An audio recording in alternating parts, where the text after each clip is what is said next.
This is a Dynamics 365 podcast focusing on the ingredients of a successful Dynamics 365 practice. Your host is Business Solution MVP Mark Smith, otherwise known as NZ365 Guy. Over the coming weeks, I'll be interviewing seasoned professionals from various parts of the world, talking about what it takes to be successful in a Dynamics 365 practice. For more information on this interview, show notes, feedback, and resources mentioned, or to suggest a guest for future episodes, please go to nz365guy.com/podcast. Thanks to Maplytics for sponsoring the Dynamics 365 Practice Podcast. iNorgic is a leading Microsoft Gold Dynamics CRM ISV, delivering best-in-class Dynamics 365 solutions through unparalleled offerings of service and add-ons. Its flagship products, Maplytics, is a market-leading certified for Microsoft Dynamics 365 geoanalytical mapping app that empowers users with powerful map visualization and routing capabilities to drive better sales, improve business processes, and engage right customer at the right time. Hi everyone, I'm here with John Gravely, and in this episode we're going to be focusing on the ISV and Dynamics 365. John is a technology entrepreneur and investor. Started, built, and sold two software companies, ClickDimensions and C360 Solutions. He also worked for Scribe Software back in the day. I'm excited about this episode with John as he has shown consistent success in the ISV space. Hi John, thanks for coming on the show. Thanks, Mark. Good to be talking with you again. Yes. So things have changed a lot for you over the last year or so, I suppose, with selling up ClickDimensions. Yeah, it's been great. We sold the business in May of 2016, and I stayed on until January of 2017. So tell me, what have you been doing since? Well, I've been doing a lot of traveling like you. Nice. I know you and your wife have been traveling the world, and I've been just really getting out there and traveling. I've got a lot of hobbies that I'm into these days. So I've been doing a lot of biking. I've been doing a lot of scuba diving and spearfishing, and nice. Playing a little bit of golf and just seeing some new places. Just having fun. Just having some time that I've never really had in the past. I never took any time off to do anything. Yeah. Like what you're doing. So it's been great. So what's your number one recommended destination out of the places you've been outside the US? I have to say, where you're about to go, Iceland, I thought was just an amazing country. It's so beautiful. Wow. It's so travel friendly. It's just the people are nice. The vistas are incredible. It's just a wonderful place. I did just get back from Cuba though, and Cuba is it's like getting in a time machine and going back to the 50s. That's super cool too. And there's obviously a lot of good places if you're a backpacker. Yeah, a lot of good places in the U.S. and Utah and Arizona, but yeah, I think right now I'm pretty high on Iceland. Nice. Yeah, it's funny you mentioned Cuba. It's on my list to do early next year, kind of before MVP Summit. I'm planning on getting there because it's got two passions of mine: cigars and rum. Cigars and what? Rum, drinking rum, Cuban rum. Yeah. Well, you'll have no problem doing both of those things. I have a big old humidor of Cuban cigars sitting right here. I can look at it. So if you come to my house, you can have one. Brilliant. I'll tell you what you won't have is use of your credit cards and your internet for the most part. You really go off the grid there. It's just the way it is. Okay, good to know. I won't schedule any podcasts to record while I'm there. Don't. So the other thing you mentioned then is scuba diving, and I just did my open water scuba as part of the year off, Meg and I. And so tell me about some of the dive sites you've been to around the world. Oh man, I've been to Hawaii, I've been to Belize, I've been to Aruba. I dived the continental plates in Iceland. Wow. I've been, all over, but what I'm doing now is I have a group of friends down. I have a house in Florida, and I have a group of friends that we go 20, 30 miles out in the Gulf of Mexico, and we dive down and we hunt. We have spear guns. Wow, fantastic. We shoot grouper and, cobia and stuff like that. And it's a rush because you got sharks around you that once you get a distressed fish, they want then they get interested in you. It's a blast. Wow. It's a rush. You gotta come down to Florida and do this with me. Yes. Sounds it'll like test fun. you. Sounds like fun. So can you tell us a bit about your career with Dynamics, including your time at C360 and ClickDimensions? How did you get to starting two companies ultimately, and what was the journey you went on? Well, yeah, I mean, the first thing I'll say is that, because I think there'll be some entrepreneurs and people running companies listening, is that I'm sort of patently unemployable. I just have never enjoyed working for people, and I just so early on I knew I had to go my own way and get to my own financial security without relying on a company. Yeah. And though it's weird the way it unfolded, after I got out of international business school, I did an international MBA. I went to work for a company called DataStream, and DataStream is where, Scott Millwood and the customer effective guys were born out of. And DataStream was one of the early users of a CRM package called Onyx. And I got really interested in Onyx CRM, and I went and worked for them. They were SQL Server based out of Seattle. And they had an opportunity, I'm told, at one point to sell to Microsoft and didn't take it. And so when they didn't take it, and I knew Microsoft was building their own CRM on .NET, I just thought, man, I got to get ground floor on that. Yeah. So I quit my job with a fellow I was working with named Jeremy Disatel, who ended up being the technical co-founder of Core Motives, which we can get to that later. But we started a company really to implement Dynamics CRM, but as you know, in the early days, it was pretty much an unusable product. Yeah. So we ended up building these add-ons for it, and it was good business. People needed them, but it was just a lot of revision, because every version, add-ons would get they'd get eaten up by Microsoft, and we had to build new add-ons. And it was just kind of like you had to run a marathon every time you finished running a marathon.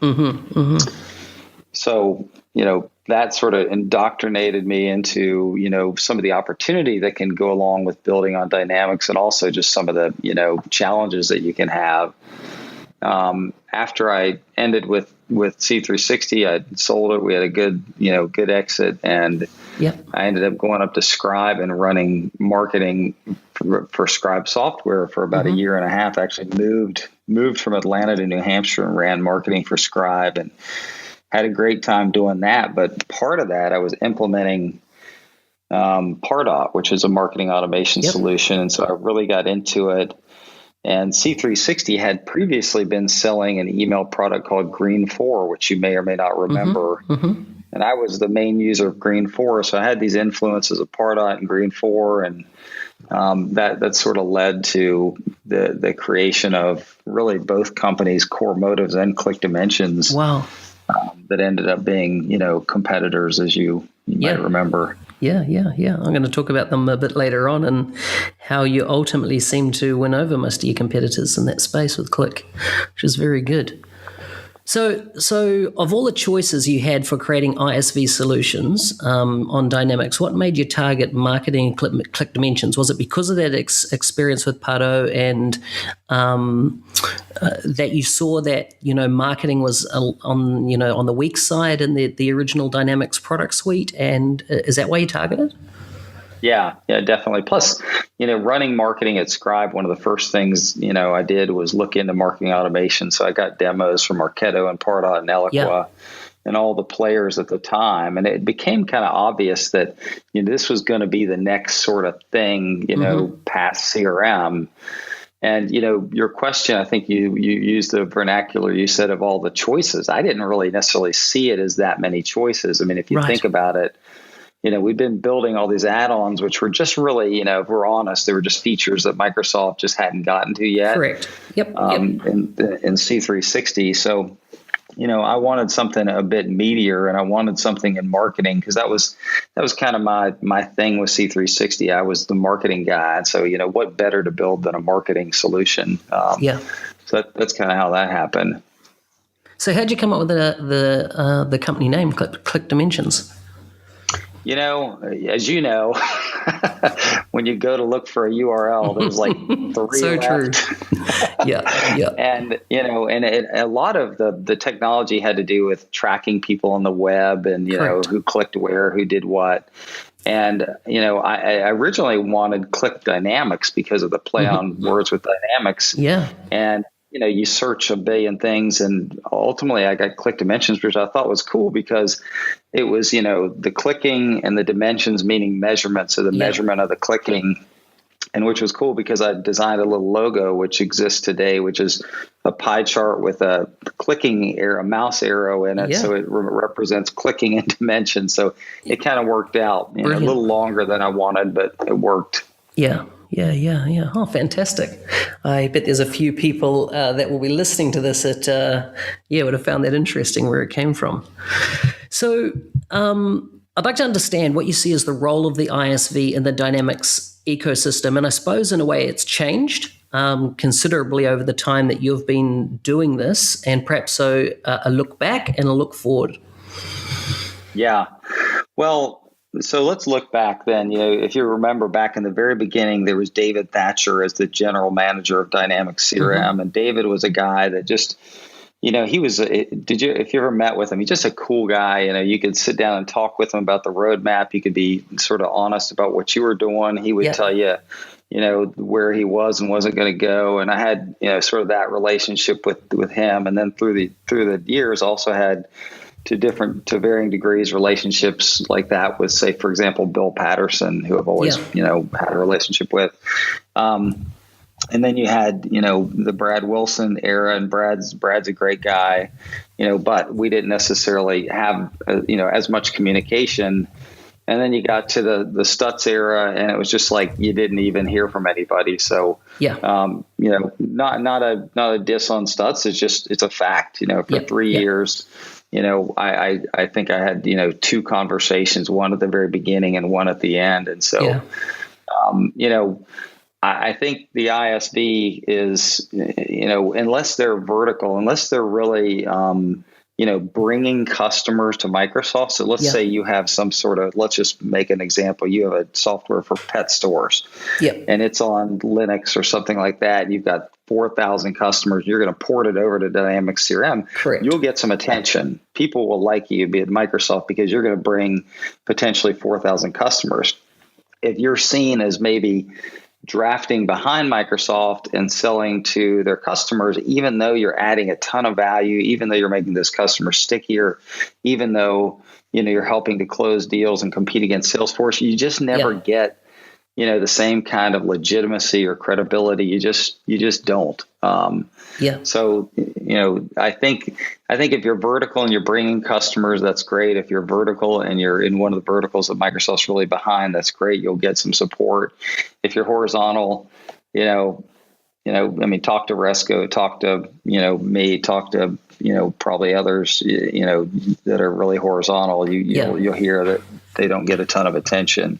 Yeah, interesting. Because I remember when I was talking to, the people that were looking at purchasing ClickDimensions, I think sometime over a year ago now, and they were saying how important was ClickDimensions in the selling of Dynamics, and I was saying, particularly in a Salesforce automation scenario, we wouldn't have implemented Dynamics without putting ClickDimensions in it. It was kind of like they came as almost a package deal. It was so intrinsic, the ISV solution, if you like, to selling the actual, making the solution sell for the customer.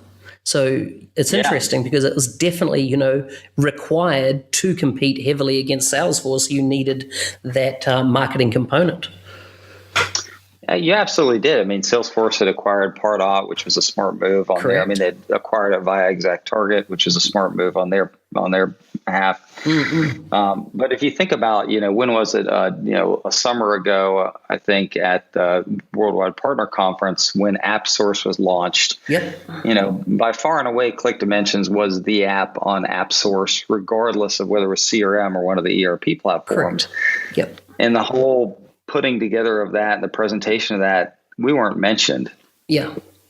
If you remember being there, it was all about like this, next best action from Vera Park or something like that, which is probably a fine product. But I mean, come on, nobody was using that at the time. It's like, it becomes sort of a joke. I mean, you get such great support from the field people at Microsoft and the partners who we always loved that, knew what it took to sell a deal. But then, you go up the chain and it's just, crickets. Yeah. So do you think it was just, if you like, the leadership at that time? Because, from kind of being close to it to some degree, I definitely saw that the MVP community were, going, come on, what are we doing? What are you doing regarding Click? Because it was such a sound product. And obviously they went down the marketing pilot route there for a while. And so do you think it was just purely a leadership thing that you weren't getting that engagement that you particularly saw in the early days with the likes of David Thatcher, that type of thing, or what?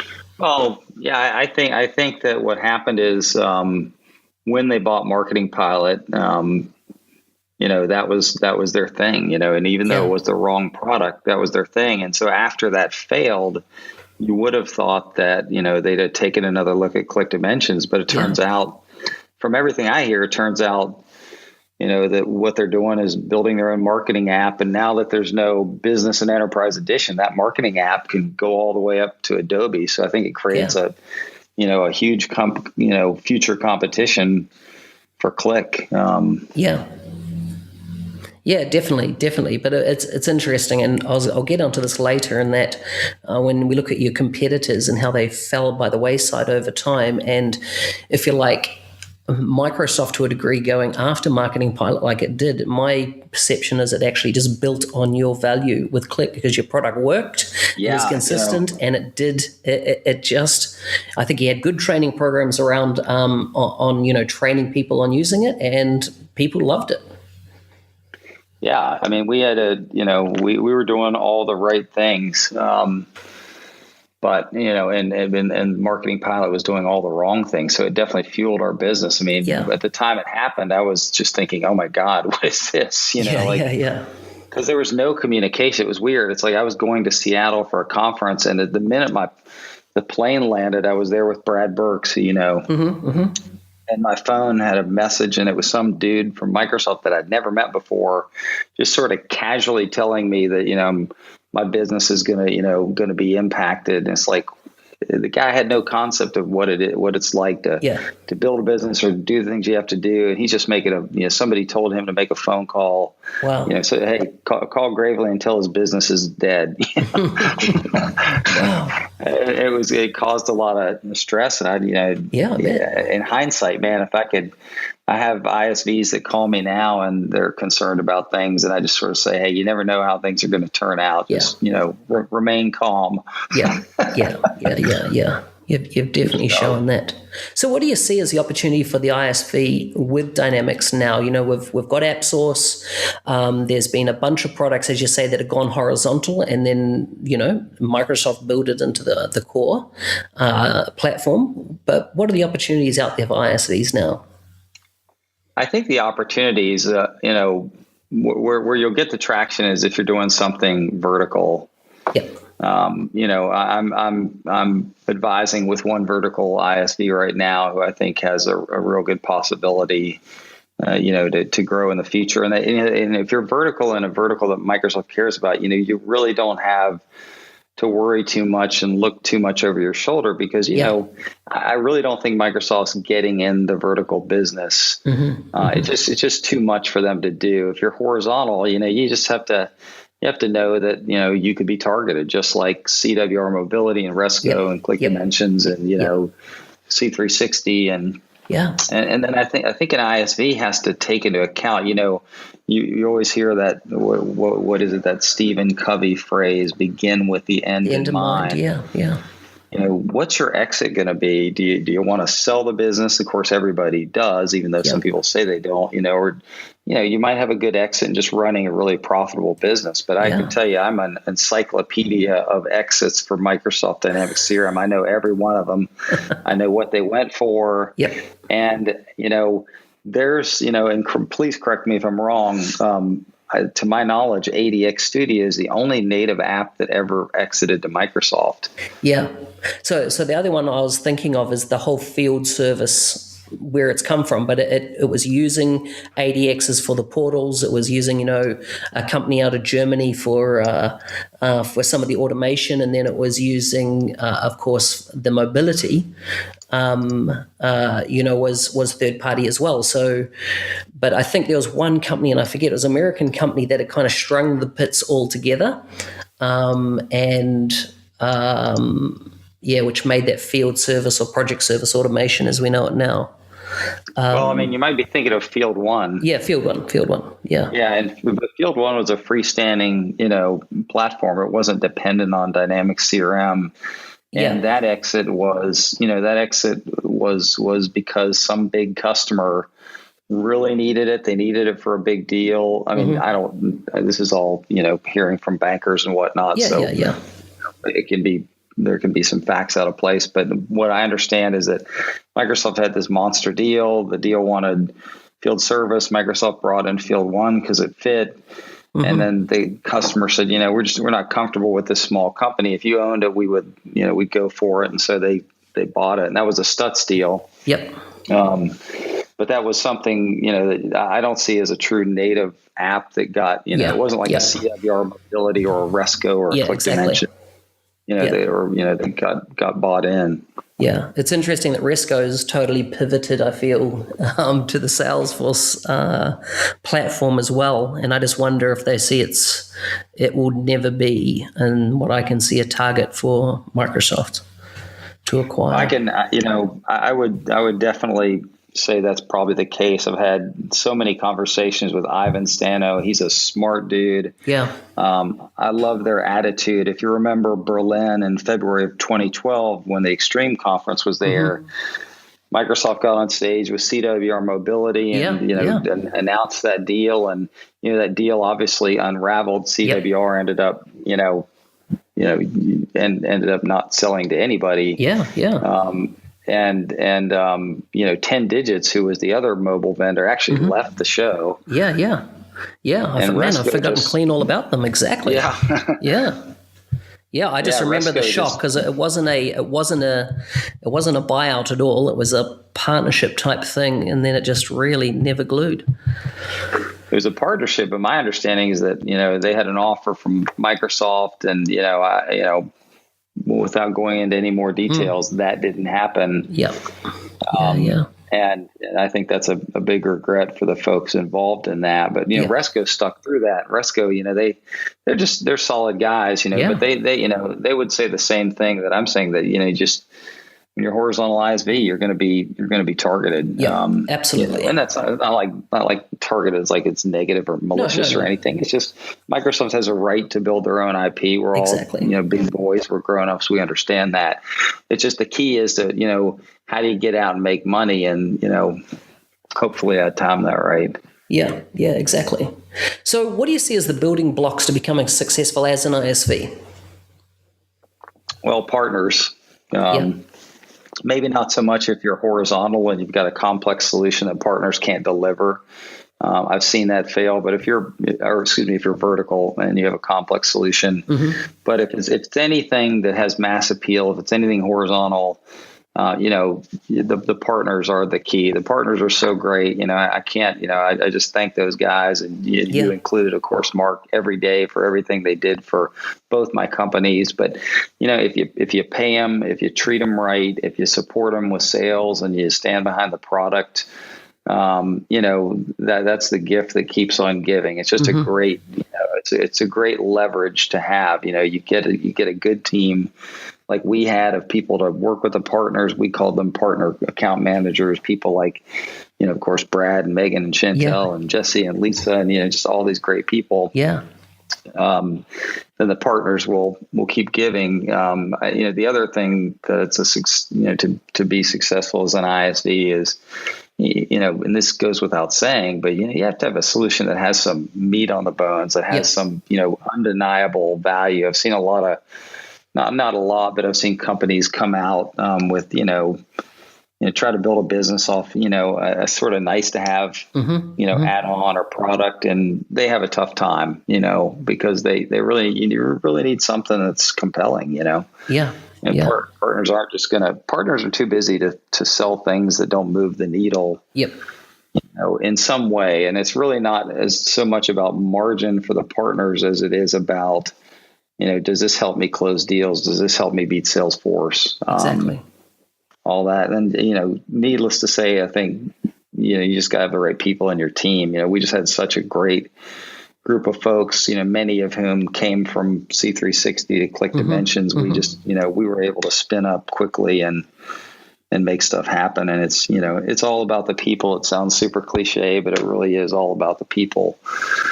And the people we had are what made us successful. That's for sure in both companies. Brilliant. So you covered 3 building blocks here. You covered the people or the team that you assembled around you. You covered the effect that the partner ecosystem had in engaging with you. And then the third one was that you had a rock solid product that worked. Yeah. So what else? What were the other building blocks that really, and I'm probably referring to how you went to market and as into marketing your technology. What were the other building blocks there that you think that an ISV really needs to consider seriously if they're going to launch a successful ISV business? Well, yeah. So, you obviously have to have the right level of relationship with Microsoft. Yeah.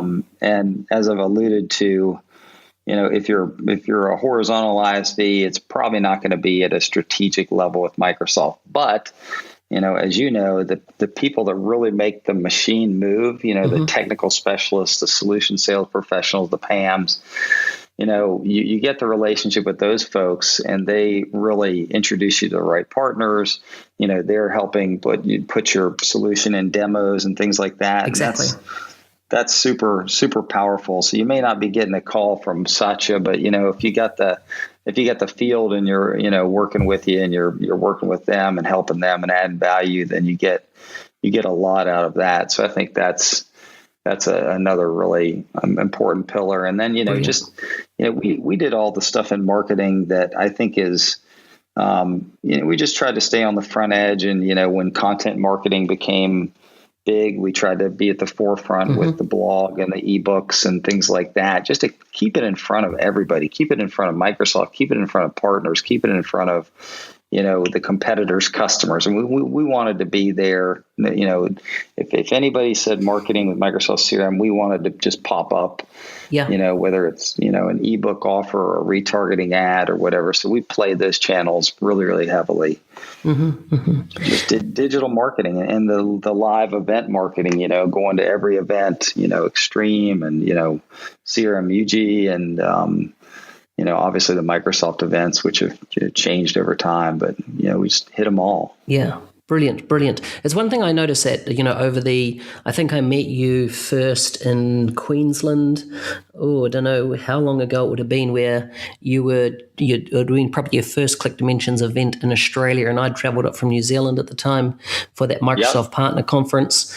And one thing that I felt from a marketing perspective, that if I went to your website, I was remarketed to, which is, a function of Google and their ad platform, consistently from that point on, where I never saw any other ISV or Microsoft for that matter have that consistent making sure that you had mind share and in people's browsers across the social platforms as well as the web, and that if you like that real consistency in marketing. I see people do a one-off piece of marketing and think it's going to change the world, but I think as you continue to grow successfully, you continue to have those marketing fundamentals happening. Yeah, definitely. The tools that were there at the time, which only get more sophisticated, as the technology grows, but just people didn't know about them. I remember at that Berlin conference giving a presentation and, giving a presentation and showing, an example of a guy that'd been looking at our products and then he got retargeted to when he was looking at something totally different. I mean, back then you could actually see the keywords he was looking at, and he was like trying to find a zoo to take his kids to or something like that. And then all of a sudden Click pops up and he comes back on our site. Yeah. And I was able to show the whole loop of how this guy came back in. I bought a freaking electric mountain bike the other day because I had been looking at them and thinking about them, and I'd rented one in Scotland and I loved the damn thing. And I was somewhere completely else on the web, and the bike I wanted popped up, and I was like, screw it, I'm buying it. Exactly. So this stuff works, and it's super cheap. It was not expensive to do because it's all done based on the clicks rather the impressions, or at least at the time it was. It may have changed, but there are a lot of tools like that we were just really tenacious about using. Probably annoyed a lot of people too, though. Yeah, I think, I know what you're alluding to and stuff, but I think there's an element that some people just don't understand how the internet works, as in how particularly Google's ad platform, Bing's ad platforms, etc., function, and that how, targeted remarketing works. It's almost like, some people thought you were specifically sending them messages when it was purely based on, their touch points online in some form.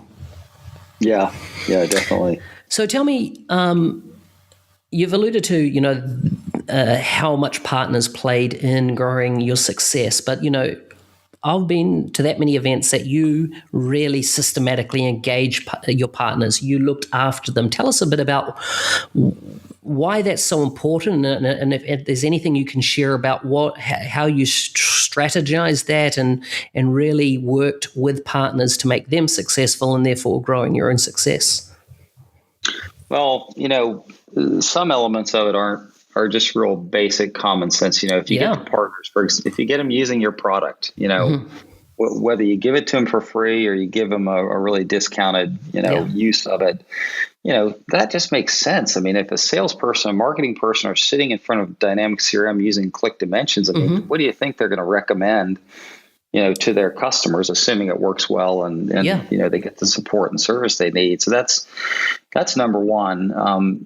Number two, I mean, I don't know that these are in any particular order, but you need to pay a decent margin. Yep. And one of the things that we did that I don't think we had to do, and for all I know has been changed since I left, I don't know for sure if it has, but we paid a margin that was, I think, pretty significant, but we paid it every year. Yeah. We didn't taper it off. So, these partners were building a snowball, an annuity for themselves. Exactly. And it worked. And were we potentially leaving money on the table? Maybe, but these guys made us, let's pay them, and by pay them on time. And we had the competitor, we always heard, never paid their margins on time or just screwed around and tried to cut margins or, people don't like that. I mean, they sold your product, treat them right, So, having the partners use the product, having, the margin structure in place, and then having just a great team, Brad and Megan and Chantel and Jesse and Lisa Patrick and all these great people, that were out there working with the partners and making sure they had demo air cover and making sure that, they just really knew everything they needed to know in terms of how to communicate with the company. That all was part of the special sauce. I mean, I think the partners really felt like, and hopefully still do feel like that, they can get the support they need, or could get the support they needed from us. And so, we cared about them. We just did. I still do care about them. I think all you guys, helped me get to where I'm at, and it's a great thing. Yeah.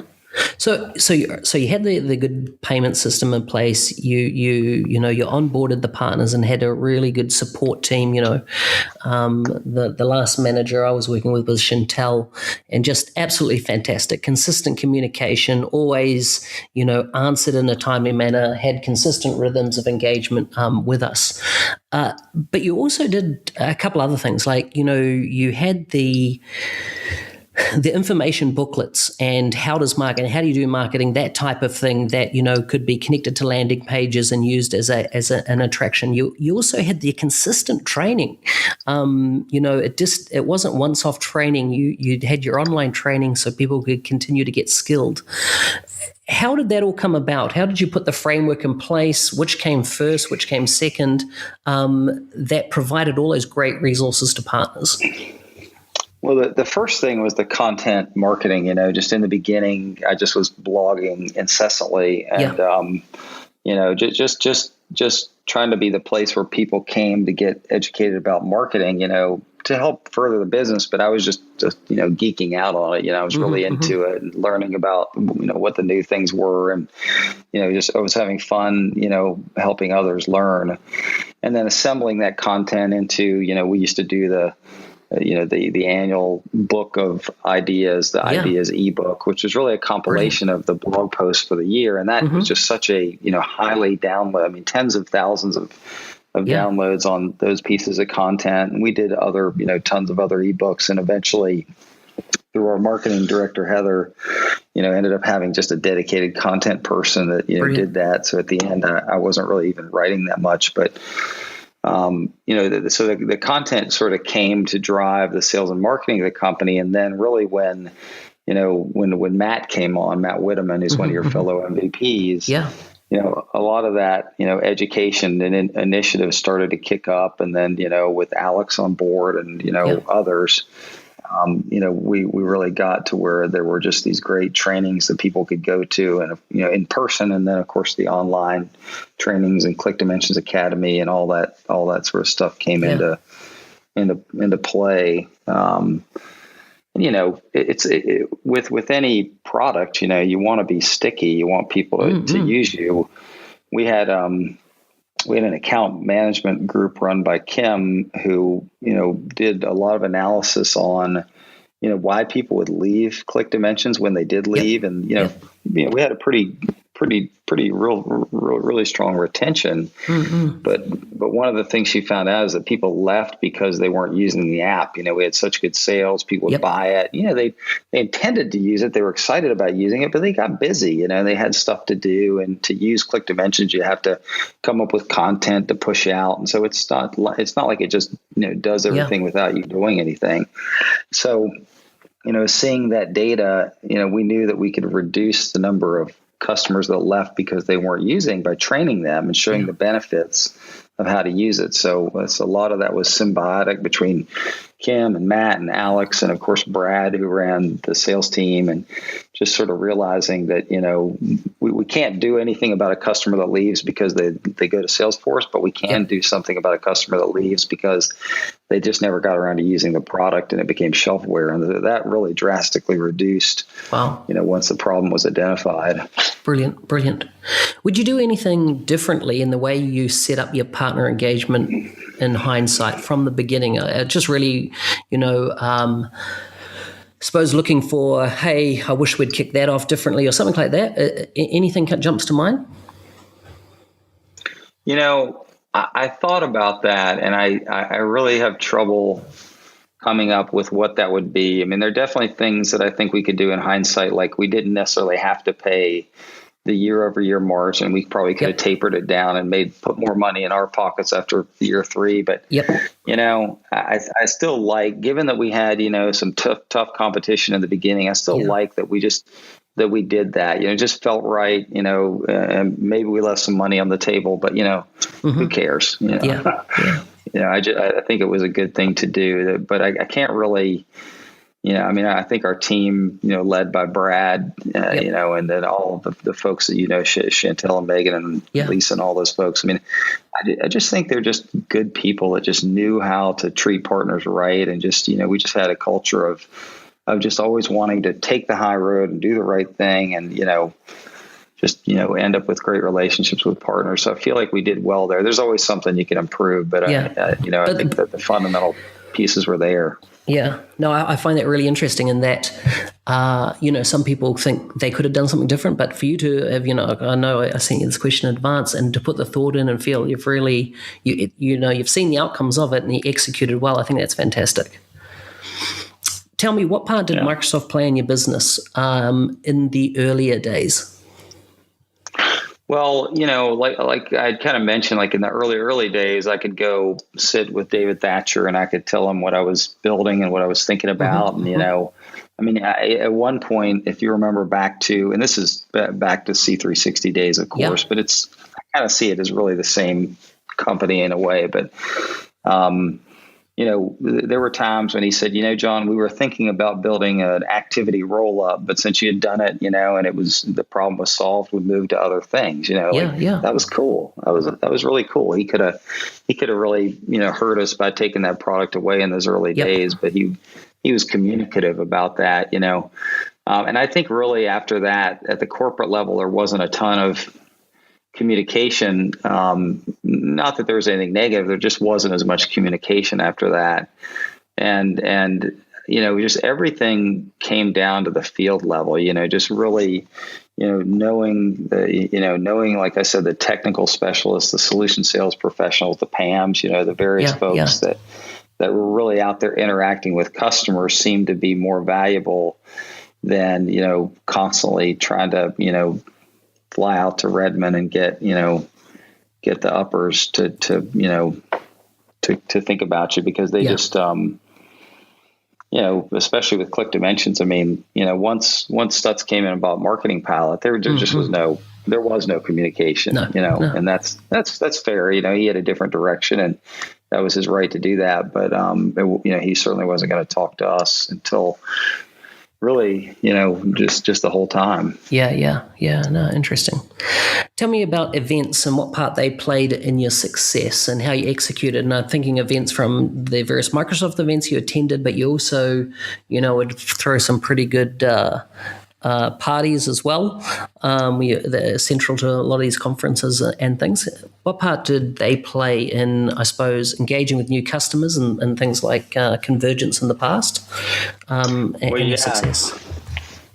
And, one of the problems that might surprise people that listen to this is you actually have, if you're successful as an ISV in the way that we were, you actually kind of have trouble spending enough in marketing. You kind of want to spend more money in marketing than you're spending, because if you really net it out, there's only, I don't know the exact number, 10 or 12 events that are specific to Dynamics CRM on an annual basis. So, you have, going back a few years, you had Convergence, you had Worldwide Partner Conference, you had Extreme in the US and Extreme in Europe.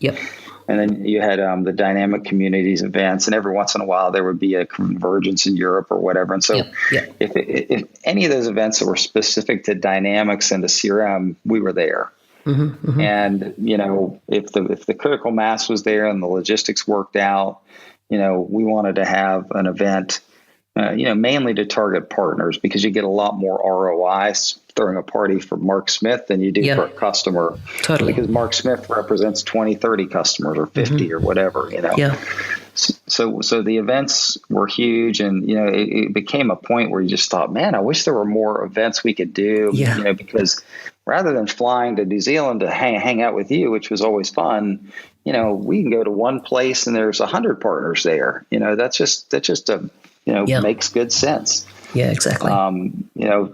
So we were limited in the number we could do. So when we did one, why not spend an extra $5,000 and throw a nice party? I mean, just kind of a no-brainer at that point.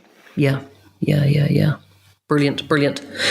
Can you tell me a bit about the competition from other companies back in the day? You had a few competitors out there, including Marketing Pilot, but there are also others in market.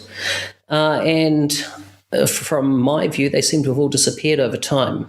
What are your thoughts? Yeah, so you had two types of competitors. You had Core Motives, which was the other native solution. Correct. And then you had the non-native solutions like Marketo and Pardot and Eloqua to a lesser extent. The non-native solutions never made a dent, and they never made a dent because they never understood the channel and they never committed to the channel. You'd see Marketo come to Convergence and then they'd miss WPC, and then they wouldn't come to Extreme or whatever. They just never really focused on it. And, they did very, very well. So good for them. I think they made the right choices. With Core Motives, it was different because people couldn't in the beginning understand, the differences between the two solutions. In fact, Core Motives was actually ahead of us, by a good 9 months. So they had more features in their solution and whatnot. And as I sort of mentioned earlier, that was a company that was started, by the technical co-founder of C360 that I worked with in C360. So I had spent, when I really was getting interested in marketing automation through the Pardot thing and all that, I'd spent, a lot of time. I think it was about 9 months trying to work with those guys, and they just didn't see the value in doing that, and it just never turned out. And so I ended up, getting my old band back together, and we were a hard band to beat. Exactly. So we ended up, ultimately, being the vendor that had the staying power, because we knew how to run a business, and not everybody does know how to run a business, even though they may be able to build a product. I think there's just a lot that goes into, the sales and marketing and go to market that, people just don't think about, when there's just so much in the business end of it. But yeah, I was reading somewhere recently that, about the difference between a product and a business, or the system to run a business. And in it, they were saying, they would ask people, do you think you could build a better hamburger than McDonald's? And most people would say, sure, I can build a better hamburger than McDonald's, but could you build a better business system than McDonald's? That's a totally different thing. And the whole thing was, it doesn't matter how good your product can be, if you don't get the business part of it right, nobody hears about it. Nobody knows about it. You're dead man standing. Yeah. Yeah. It's funny because Core Motives, they screamed out of the gate, and, they were sort of the talk of the town. And I remember the first trade show we did was Extreme in 2010, and we didn't even have a full product yet. Yeah. And so I showed up at Extreme, by myself with my sign and my little brochures spanned out on my table. And I had my whole station set up like 2 hours in advance. And I had a level, making sure the damn poster was, the sign was perfectly level. Yeah. And I remember those dudes, they rolled in like, at the very end, they almost didn't have time to set up. They ended up at the last booth in the corner. And in their mind, they'd kind of like we've made it, we're number one. And it's just like, from that point, I kind of thought, they're going to struggle when they see what we have going, especially when we started bringing the C360 team, Brad and Tony and, Lisa and those folks. I mean, and then when we got the Fargo group going, I mean, it just, it was tough to compete with that, I think, for those guys. Fantastic. So I know you've read the book, The New Rules of Marketing and PR by David Scott and Walter Dixon. What's your take on the book, and how did you apply it, or did you apply it to your business? Well, that was a long time ago. I'm assuming that book is being edited in new versions, but I read it back when I was at Scribe. Yeah. Wow. So that was back. I read it back. I guess it would have been 2009. And I remember I was at a conference with Scribe, and it must have been a non-Dynamics conference because they actually had David Meerman Scott there presenting. And so I got the CEO of Scribe, and I think Peter Chase, the co-founder, and said, let's go watch this guy speak. And then I remember very clearly the number one thing we took out of his presentation was that, content marketing was a huge thing, and being sort of the center, I don't like the term thought leader, but whatever you want to call that, was huge. Yeah. And one of the things he recommended was to liberate your content, so not have, if you have a great white paper, well, just put it out there. Don't make everybody fill in a damn form to get it. Yeah. And so we changed our strategy on that with Scribe after that. And, we didn't as much with ClickDimensions because I felt like we really were the only place to go for valuable, information on Microsoft CRM marketing. So I felt like it was kind of, we didn't ask 50 questions of people when they filled out a form to download an ebook, but we were getting their identity because it was key to, being able to really sell to them. it worked, you know. Mm-mm-mm. So when did you reach a tipping point with ClickDimensions? To the point that you knew, hey, this is a winner, and we're off type thing. There's always that grunt, getting your first 10, 20, 100 customers on the books, and you get to that point that you've got a sustainable business now, and you just got to keep feeding the engine, so to speak. Well, I think the big thing in the beginning, there were a couple different. To answer your question, never, because there was always some threat out there. In the beginning, it was Core Motives. When we came into market, Core Motives' strategy was to really drop their pricing, and they thought they would just sort of wipe us out with that one move, and it turned out to actually wipe them out. Yeah. But at the time it happened, it was like, okay, this sucks. They shouldn't have done that. That's not good for them. Yeah. And we ended up just keeping with our pricing and just delivering better, so really when we finally put the nail in their coffin, which, I can't give you the exact date, but, there was an event where we just realized that, okay, they're irrelevant at this point. Yeah. That was sort of a point where we knew we were just going to run with it. Yep. But no sooner did that happen than Microsoft bought Marketing Pilot, and we had to really see that play out. Some of the voices in Microsoft were, they were really threatening, saying, "Okay, you need to figure out what to do with your business. Like we're about to, go Shaolin monkey on you." I mean, it was just, I can remember even sitting down with Kirill, just me and Kirill face to face, and Kirill's telling me about how much pressure I'm about to feel. And that kind of sucked, to have done as much as I felt I'd done for Microsoft. And I shouldn't say I mean, we, meaning me, Brad, ClickDimensions, and the whole team. And then all of a sudden you got this, super high up exec, who wasn't a bad guy, by the way. I actually like Kirill, but, he sat there and was telling me that, we're going to feel pressure, and, that pressure never came, and we actually came out better off.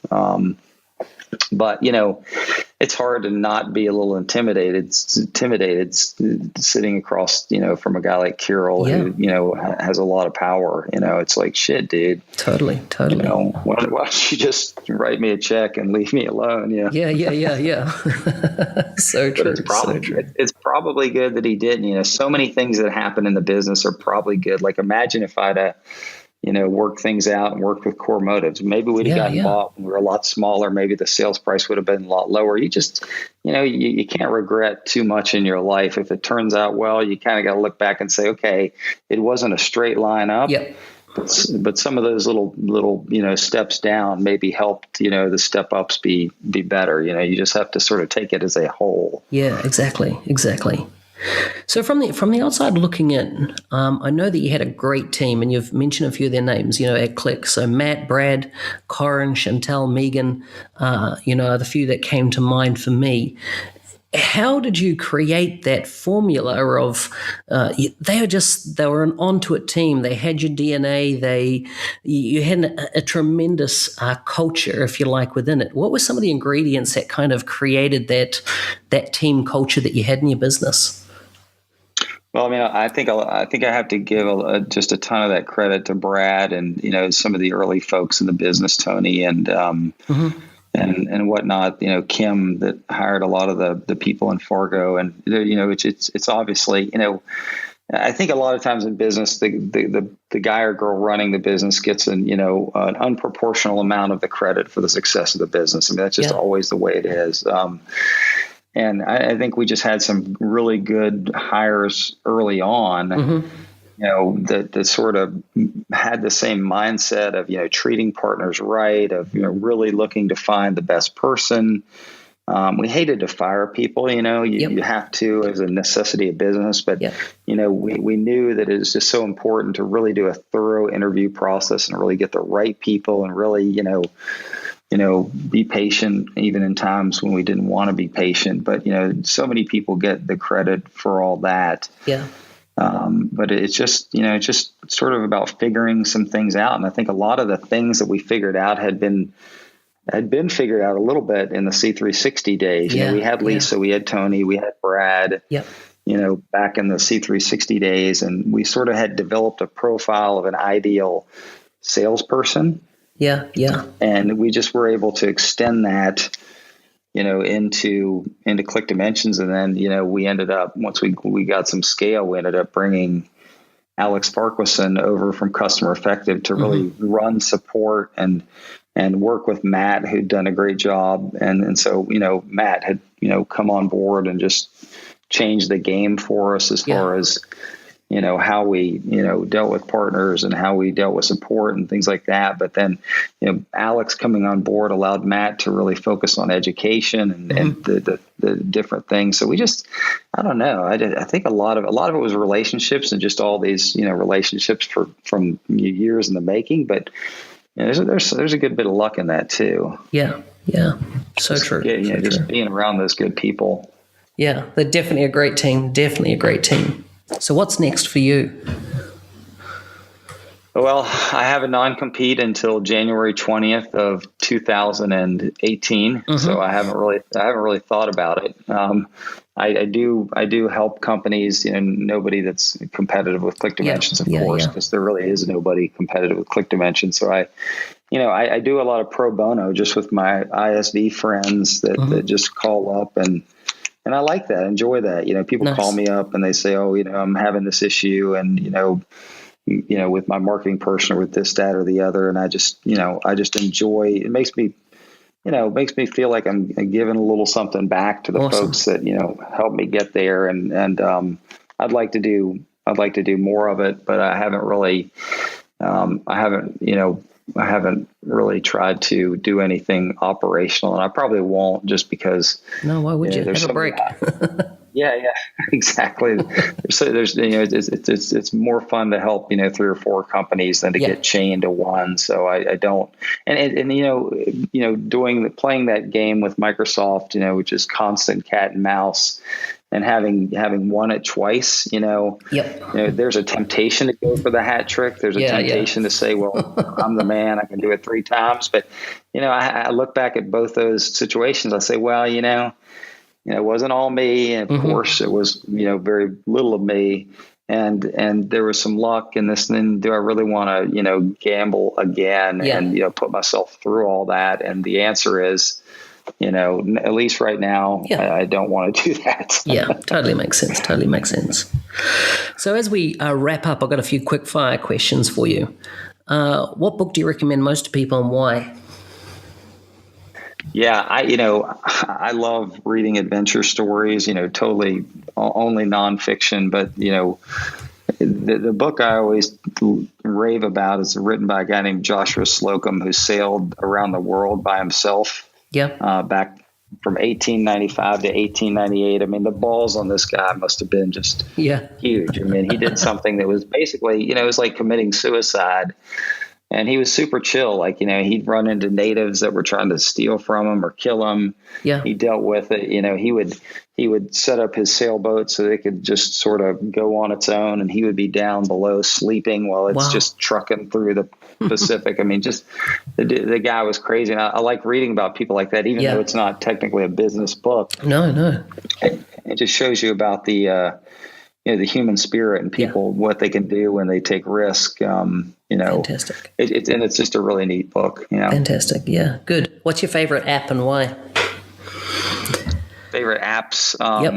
Well, I'm a traveler, so I love Airbnb. I'm all in on Airbnb. I'm sitting in one right now. Yeah, I think it's the best, man. If I could have started any company on the planet, I think that would have been it. So I'm into that. I'm into the as simple as it may sound, Google Maps. Like when you're in, I was just in Edinburgh, Scotland, and just Google Maps tells you, which train to take, what time. I mean, just the navigation, not just for driving, but for that's great. And then just one of the apps I use the most is just the Notes app on my iPhone. I mean, it's everything from preparing for this interview to logging my fishing spots I do on Notes. So, I love that. Now the big thing, as you've probably seen in Europe, is everybody is Apple Pay. Yep. That's awesome. That's the best. You can go up to a vending machine and buy a Snickers bar by tapping your phone on it. We're so behind here in the United States, but Europe, they're just so smart over there. But I love how they've adopted that. Yeah, so true. The latest one I've started using quite a bit is My Taxi, because it's like Uber, but it's for taxi companies, and you can see when the cab's arriving. You don't have to speak their language, and connect it to your credit card, and it just works. It's fantastic. And I've only come across it in Europe. Yeah. Oh, it's only in Europe. Okay, well, that's cool. I don't know if it is. I've only come across it, as in I was first in Madrid and somebody there put me onto it, and I've since used it in Ireland, Italy, Germany, Switzerland. It just, fantastic app. Yeah, cool. Yeah. So cool, do you have any daily rituals that set you on the right path for a successful day? Things you kind of like set your day up right? I do something physical every day, like whether I go to the gym and lift weights, or whether I walk the golf course, or whether I jump in and shoot fish, or ride my bike. I do something every day. Brilliant. That's my daily ritual. Yeah. Yeah. Do you have any recommendations for people wanting to start a career in Dynamics? Don't. No, I'm just kidding.